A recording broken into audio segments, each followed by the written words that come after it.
Hey everyone, welcome to Tent Talk, the Farmers Market podcast. This podcast is all about farmers markets. Whether you're a farmers market manager or a small farmer, food maker, or artisan selling at farmers markets, you have found just the right podcast. I'm Kat Fields-White. And I'm Bridget Myers. We're longtime farmers market managers, educators, and consultants. Get ready to catch up on all things farmers market pros with us. During this season of Tent Talk, we're bringing you episodes where we're talking about farming, food making, and managing farmers markets in interesting times.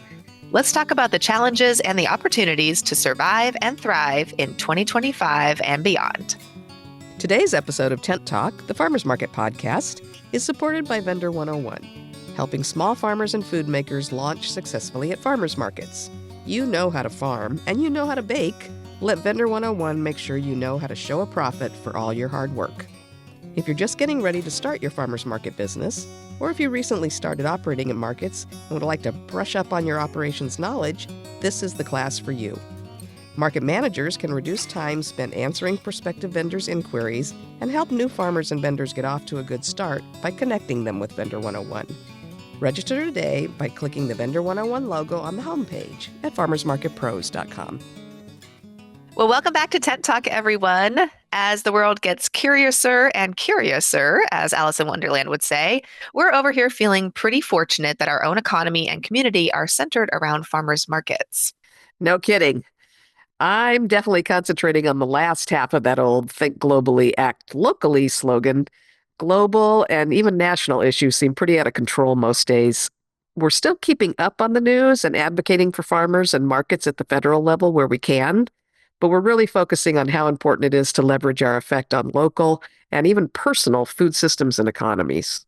Yeah, for sure. I know you had some concerns about how all this political and economic excitement might affect the next intense National Farmers Market Conference coming up next spring. It is. It has been a concern. And I want to thank you, actually, for pointing out that in times like these, creating a way for our larger farmers market community to gather, to share ideas and support are more important than ever. So we're just plunging ahead. We're fully committed to making the 10th anniversary conference bigger and better and more full of resources than ever, because we need that, right? Yeah, I think it's such a benefit, like during any kind of time, like trying times, to get together with folks who really understand maybe the particular struggle that you're having with your business or, anything that's going on. It's nice to kind of gather in one room and say, oh, okay, we're all in this together, and then kind of commiserate, but then also say, okay, how are we going to pivot? How are we going to get through this? So the conference is such a great space for that. Yeah, for sure. And we're being really deliberate about what topics we're looking at. So we'll be doing some things on nutrition incentives, but really not as much as we would have done otherwise. I mean, since there's so much that's sort of muddled right now about what's going to happen next, we're feeling like it's more important to concentrate on things that we can definitely do to make our markets strong. We're going to bring in some really good experts on fundraising and on board development and teaching your board to help with fundraising and looking for kind of community partnerships that can aid us in providing our own incentives for the community, both in terms of food security and in keeping our farmers and vendors strong.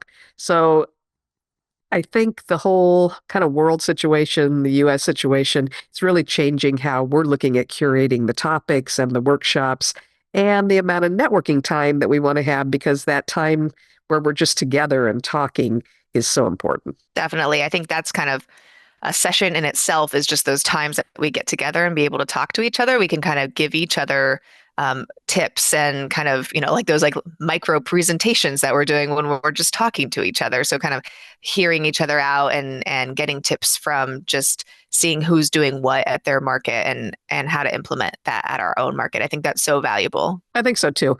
And it sounds like other people are feeling the same way as us. Our early bird tickets actually did sell out in September. So hit the deadline, didn't really extend it. It just and shout out to Christy, who bought those last 2 tickets at 2 a.m. We see you. We see you. Hey, we get it. It's still last minute ticket sales. It's still ticket sales. Yeah, for sure. So yeah, rest of the ticketing is still open and that'll keep going on. You'll want to maybe contact your state association to see if there's deals available. Mostly now it's full registration price. We didn't raise it, even though a lot of the expenses have gone up, but there's not there weren't as many early bird. The early bird offer was did not go for as long, and that one is sold out now. But our speaker team's busy. We've been evaluating and responding to proposals. It's kind of like when you're putting a market together, there's a lot of applications that come in and you evaluate all those and you take who you can, but then you also know that you need spices or you need mustard and an application hasn't rolled in, so you go out and find it. And that's what we're doing as well right now is kind of going out and looking for the right folks to talk about some of the topics that we know we need to cover this year. Definitely. And that helps make the conference a well-rounded experience for everybody. So we aren't focusing on like just one or two topics that maybe aren't as relevant to some markets as others. We can kind of cover like the full gamut of what's going on, no matter what kind of market you're coming from. So I think that's helpful for our amazing speaker team to go find folks that do a good job covering all of those bases. That's true. We're going to do a few more breakout sessions this year where we're kind of splitting up into groups that are either very experienced market managers with markets of a certain size, and then maybe a different session for newer managers or people that are just getting started. We've got that track this year. One section of the conference, one day, we're going to have a track for state and regional leaders, policymakers, that kind of group. And then another thing that's been exciting, because this has always been a goal of mine, is that the food maker and farmer one-day track is really booming. We've got a lot of folks signing up for that. It's going to be very intense, so to speak. The two Sarahs will be back. Sarah Delavan of the Good Food CFO and Sarah Marshall of Marshall's Hot Sauce are both going to be back to co-host those sessions and kind of lead that group along. And they're experts in themselves. They've got so much to share, just the two of them, but they'll be running folks through a really interesting slate of speakers on that end, because there's a lot of people that are relying now, not just as a side hustle, but to support their families on those farmer and vendor businesses at markets. Definitely. I think that's such a good like way to tie us all in together too. I know I'm always really interested in going to those sessions as well, even as a farmers market manager, because I just learn so much about like what the vendors are going through and what particular kind of obstacles are in their way. So I'm always like, it's nice I get to peek my head in there and see what they're talking about. But it'll be nice for all the vendors to kind of gather there while the market managers can really get kind of some deeper, more specific sessions tailored to them during those breakout sessions. Yeah, I'm excited to see the actual vendors and farmers there too, though. We've Yeah. always tried to extend education to them.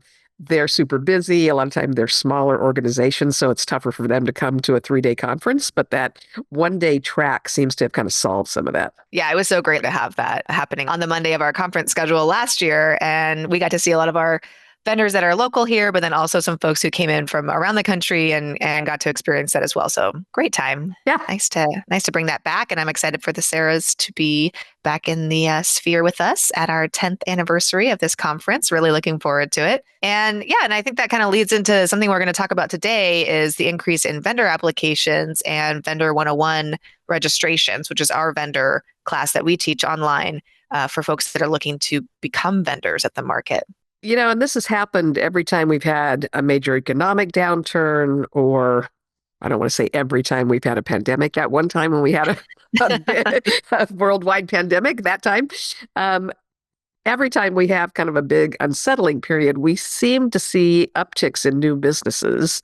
Some folks that actually start farming or expand their farming operations, and a lot of food makers that actually solidify their businesses and start looking at taking markets really seriously and getting a strong market schedule going. And this time has been no exception. Definitely. I think we've experienced this a few times as we've been teaching Vendor 101, just kind of watching the economy and what's happening with, jobs numbers across the country, and then how that affects, our markets and other markets that are seeing an uptick in new folks coming in with brand new business ideas. So it's exciting. I know it's a big change and a big leap for these folks to make that change when they're going from maybe a corporate job into really following their passion and creating a farmers market business.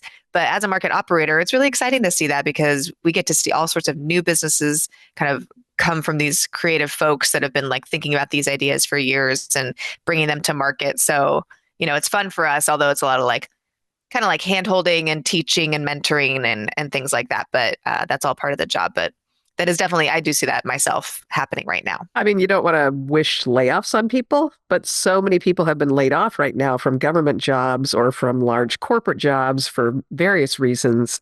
That's traumatic. And I think we need to be aware of that when we're dealing with these new vendors and be gentle with them. because these folks have really gone through kind of life upheavals. But it does kind of give people an opportunity too to realize that putting off your dreams because you need the security of a day job, well, maybe day jobs aren't the gold standard when it comes to security.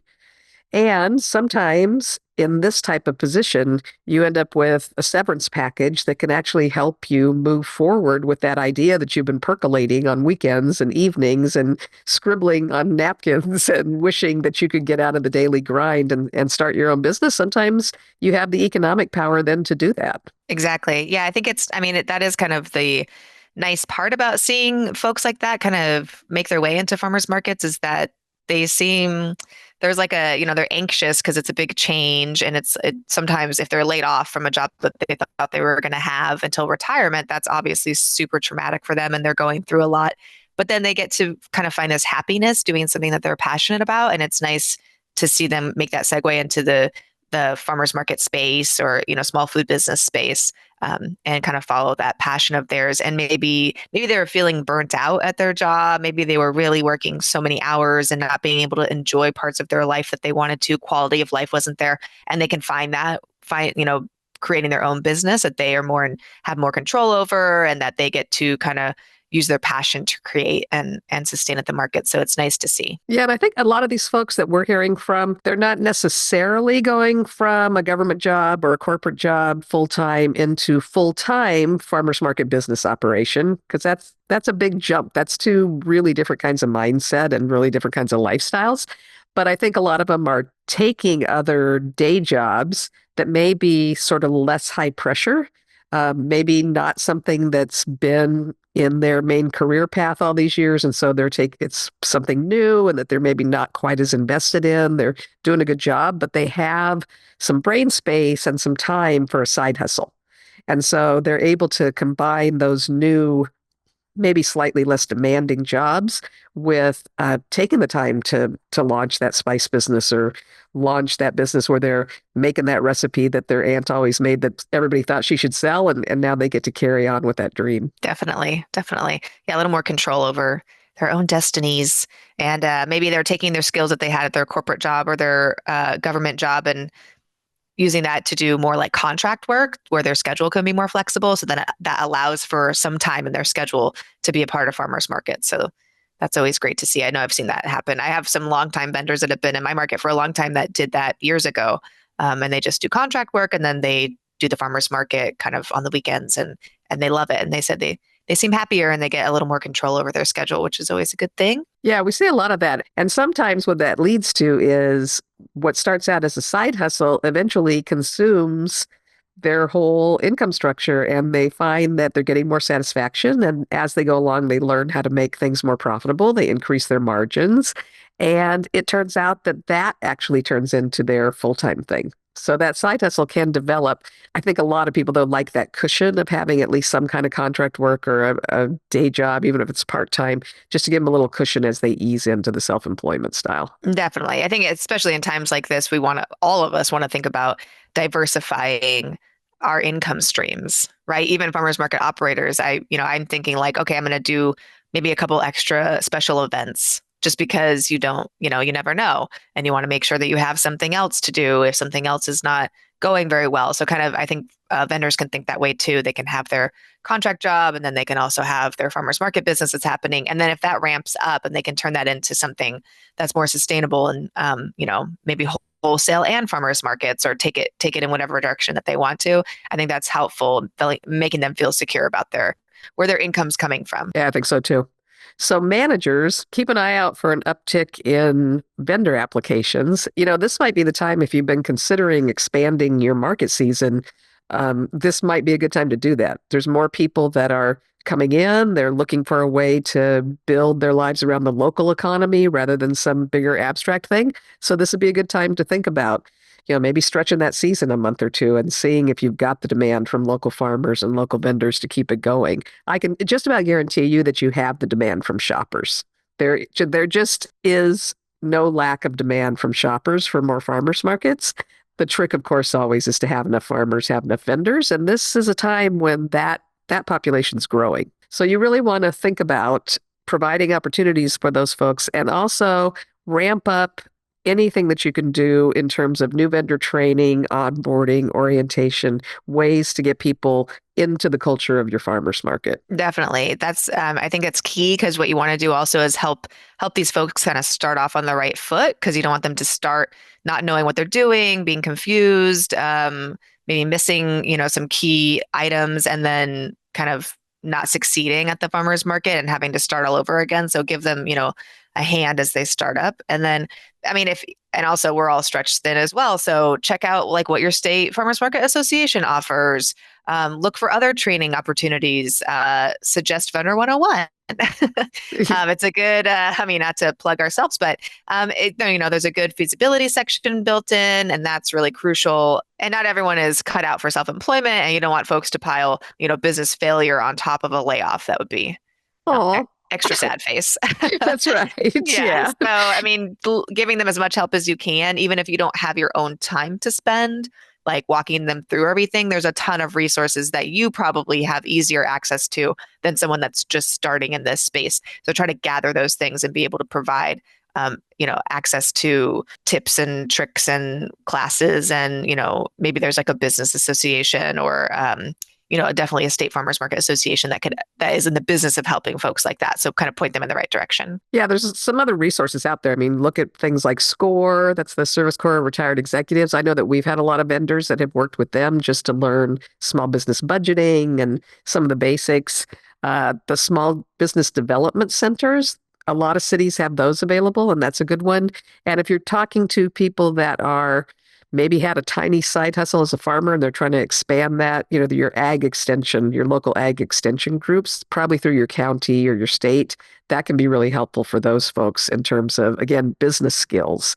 So ag extensions can help with farming, but they can also help with where do you get insurance if you're a farmer and how do you make sure that your expenses and your income are balancing out. Yep, for sure. We really want to recommend that potential vendors too take that time to do the feasibility study before you commit. There's one built into the Vendor 101 program. There's a lot of other ways to find that information as well, but spend that research time because you do want to make sure that you're understanding profit margins, you've done your costing and pricing homework so that you know that what you're making is actually going to yield profit back to you.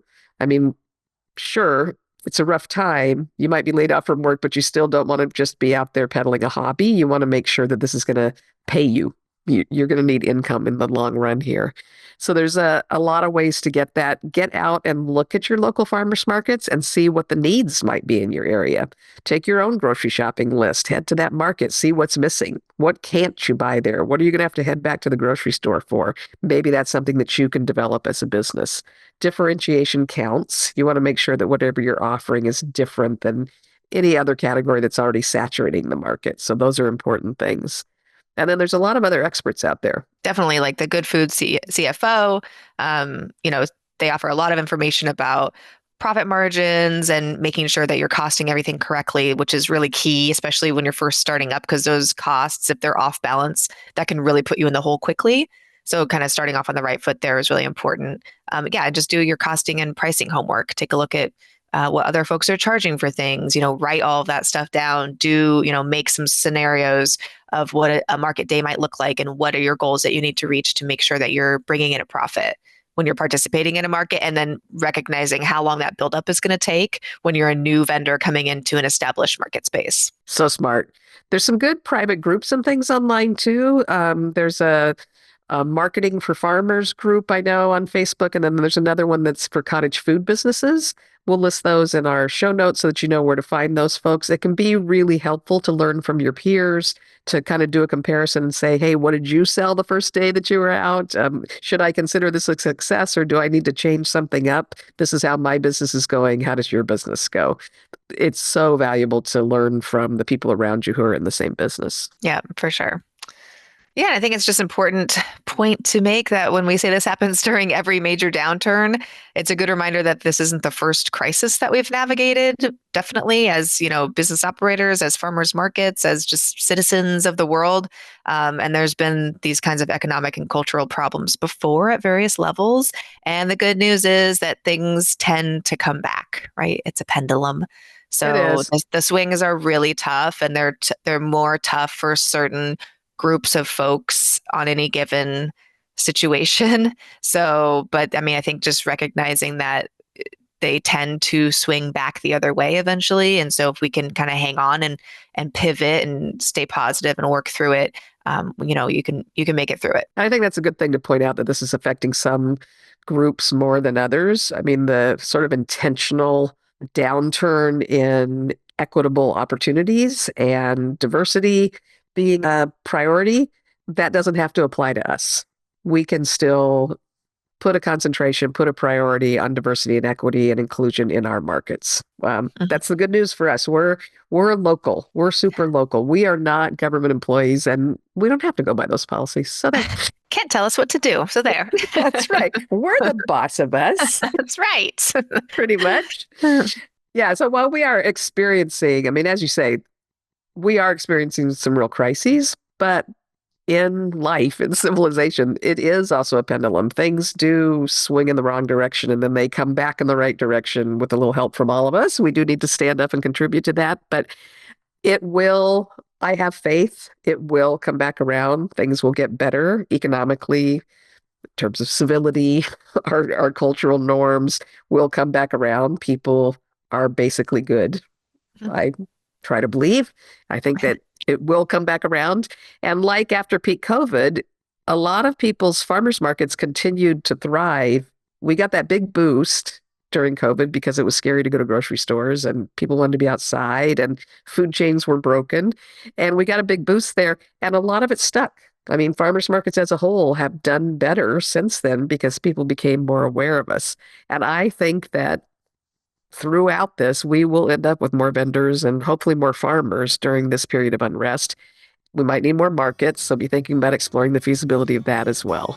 Definitely. Yeah, and doors closing in the corporate world means more of the community is finding its way to our doors. Working together, we can use this time to strengthen the growing movement and expansion of farmers markets to benefit our communities in so many ways. Thanks for listening today, and big thanks to Vendor 101 for helping new farmers, food makers, and artisans launch at farmers markets, making market managers' lives easier, and for generating the income that lets us produce Tent Talk, the Farmers Market podcast. To register, click the Vendor 101 logo on the homepage at farmersmarketpros.com. And for more information on creating a customized Vendor 101 program for your market organization, email us today at connect@farmersmarketpros.com. Thanks for listening to Tent Talk today. Please leave us a review on your podcast app or wherever you listen to Tent Talk. Let us and others know how you're enjoying the podcast. Be sure to subscribe so you don't miss the next episode of Tent Talk. Connect with fellow farmers market folks in our private Facebook group, the Farmers Market Pros Community, and follow us on Instagram at Farmers Market Pros. Find online education and other resources at farmersmarketpros.com. Tent Talk is brought to you by Farmers Market Pros, where passion meets profit.